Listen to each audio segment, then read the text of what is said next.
வாய் திறந்து பேசுங்க பெண்களே. என்ன இப்படி பேசுகிறீங்க? பெண்கள் வாய் திறந்தாலே பிரச்சனை தான் அப்படின்னு சொல்லிட்டு இருக்கும்போது நீங்கள் என்ன இப்படி வாய் திறந்து பேசுங்க அப்படின்னு சொல்கிறீங்களா? இன்றைக்கி இருக்கிற நிறைய பிரச்சனைகளுக்கு காரணமே பெண்கள் வாய் திறக்காமல் இருக்கிறது தான். அவங்களுடைய விருப்பம் என்ன, விருப்ப குறைவு என்ன, அவங்களுக்கு எது பிடிக்கும் எது பிடிக்காதுன்னெல்லாம் ஒன்றுமே சொல்கிறது இல்லைங்க. மற்றவங்க தெரிஞ்சு செஞ்சுக்கணும் அப்படின்னு எதிர்பார்க்குறதெல்லாம் முட்டாள்தனம். யாருக்கும் இந்த அவசரமான உலகத்தில் யாருக்கும் யாரை பற்றி சிந்திக்கிறதுக்கு நேரமே கிடையாது. அதனால் நீங்கள் தயவு செஞ்சு வாய் திறந்து பேசுங்க. இல்லை நான் ரொம்ப நல்லா பேசுவேன் அப்படின்லாம் நீங்கள் சொன்னீங்கன்னா, நான் ஒரு சின்ன உதாரணம் சொல்கிறேன் பாருங்களேன். என் கூட ஒர்க் பண்ண ஒருத்தவங்க, அவங்க ஒரு பேராசிரியர் தான். அவங்க வீட்டுக்கு ஒரு நாள் கூப்பிட்டாங்க. தமிழ்நாட்டில் அவங்க வீட்டுக்கு நான் போயிருந்தேன். அங்கே போன போது இரவு உணவு பரிமாறினாங்க, நல்லா சமைச்சிருந்தாங்க, சாப்பிட்டோம். சாப்பிட்ட பிற்பாடு எந்திரிச்ச போது நான் என்னுடைய பிளேட்டை எடுத்துகிட்டு போய் கழுகுறதுக்கு போனேன். அப்போ அவங்க சொன்னாங்க, இல்லை வேண்டாங்க, நீங்கள் விருந்துக்காரங்க, நீங்கள் கழுகக்கூடாது அப்படின்னு சொன்னாங்க. நான் இல்லை அப்படியெல்லாம் இல்லைங்க, அவங்க எச்சில் அவங்க கழுகுறதா முறை, அதனால ஒன்றும் பிரச்சனை இல்லை அப்படின்னு நான் என்னுடைய பாத்திரத்தை கழுகு. அப்போ உங்களுடைய கணவர், அவர் ஒரு பேங்கில் ஆஃபீஸரு, அவருடைய கணவரோட பிளேட்டை அவங்க எடுத்துகிட்டு போனாங்க. அப்போ நான் கேட்டேன், ஏன் அவருடைய பிளேட்டை அவர் கழுக மாட்டாரா அப்படின்னு நான் கேட்டேன். என்ன சொல்கிறீங்க நீங்கள்?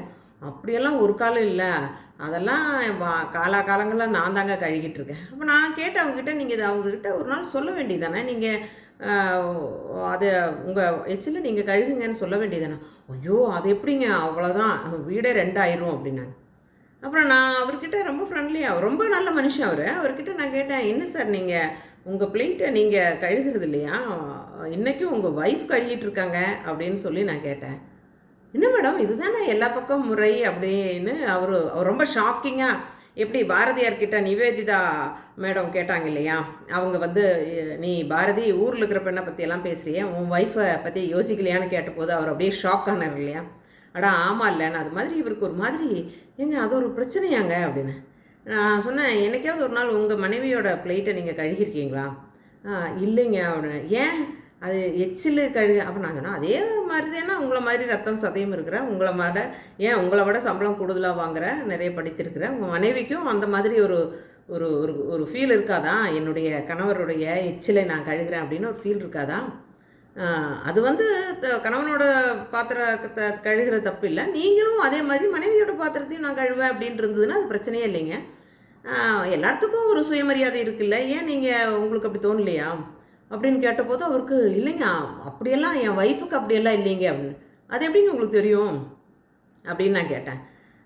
ஏய் அப்படியா அப்படின்னு, எத்தனையோ நாள் எனக்கு அவமானமாக நினச்சி நான் கழுகியிருக்கேன் அப்படின்னு அன்னைக்கு சொல்கிறாங்க. அப்போ அவர் ரொம்ப ஒரு மாதிரி, இல்லைங்க நான் இதெல்லாம் ஒரு பிரச்சனை, இது இப்படியெல்லாம் இருக்கும், என் மனைவி இப்படியெல்லாம் நினைக்கிறாங்கிறதே எனக்கு தெரியாதுங்க. அவர் சொன்னது 100க்கு 100 உண்மை. ஏன்னா நிறைய பேருக்கு தெரியவே செய்யாது. இது அவங்களுடைய மனதை, அவங்களுடைய தன்மானத்தை என்னது ரணப்படுத்துகிற விஷயங்கிறதே தெரியாது. அதை சொல்லாமையே இருந்தால் எப்படிங்க தெரியும்?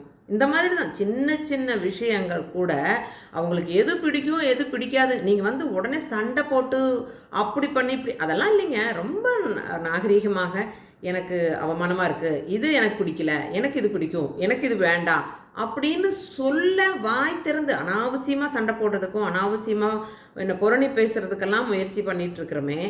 நமக்கு எது தேவை எது தேவையில்லை, எனக்கு எது பிடிக்குது, எனக்கு இந்த அளவுக்கு வருத்தம் இருக்குது, ஏன் நீங்கள் இதெல்லாம் ஷேர் பண்ணிக்கக்கூடாது அப்படின்னு சொல்லுங்கள், வாய் திறந்து சொல்லுங்கள். ஒரு நாள் இது வரைக்கும் நீங்கள் சொல்லலைன்னா இன்றைக்கி நீங்கள் காலையில் எந்திரிச்சு பாருங்கள், எனக்கு இவ்வளோலாம் சிரமம் இருக்குது, எனக்கு இவ்வளோலாம் என்னது நான் சகிச்சிட்ருக்குறேங்க, கடைசியில் எனக்கு ஒரு மாதிரி வெறுப்பாகுது, நீங்கள் ஒவ்வொரு நாளும் நான் இதையெல்லாம் திரும்ப திரும்ப என்னை யாருமே கண்டுக்காமல் செய்யும்போது எனக்கு இது மேலே உங்கள் மேலேலாம் பாசம் வர்றதை விட வெறுப்பு தான் வருது. உங்களுக்கு வெறுப்பு பரவாயில்லையா அப்படிங்கிறத நீங்கள் ரொம்ப அன்பாக அக்கறையாக சொல்லி கொடுத்தீங்கனாலே போதுங்க. நிறைய பேருக்கு தெரியவே செய்யாது. ஏன்னா ஆண்களை குறை சொல்லியும் காரியம் இல்லை. அவங்க அப்பாவை பார்க்குறாங்க, அவங்க மாமாவை பார்க்குறாங்க, தாத்தாவை பார்க்குறாங்க, அவங்க எதெல்லாம் செய்கிறாங்களோ அதை தான் அவங்களும் செய்கிறாங்க, அவங்களுக்கும் தெரியாது. அப்போ அவங்களுக்கு நீங்கள் சொல்லி கொடுக்கணும். ஏன்னா இன்றைக்கி சூழல் மாறிடுச்சு. அன்னைக்கு எனது பாட்டி வீட்டில் இருந்தாங்க, தாத்தா மட்டும் வெளியில் போய் எல்லாம் சம்பாரித்து என்னை கொண்டு வந்தார். அன்னைக்கு அவருக்கு இருந்த என்ன வீட்டில் இருந்த பொறுப்பு குறைவு இருக்குது இல்லைங்களா, வெளியில் போய் அவர் சம்பாரிச்சிட்டு வரனால வீட்டில் இருக்கிறவங்க வீட்டில் இருக்கிறாங்கங்கிறதுனால எல்லா விஷயங்களும் பார்த்துக்கிட்டாங்க. அப்போ அன்னைக்கு இருந்த சூழல் மாறிடுச்சு. இன்றைக்கி பெண்களும் இணையாக எனது வெளியில் போய் சிரமப்பட்டு கஷ்டப்பட்டு வர்றாங்க.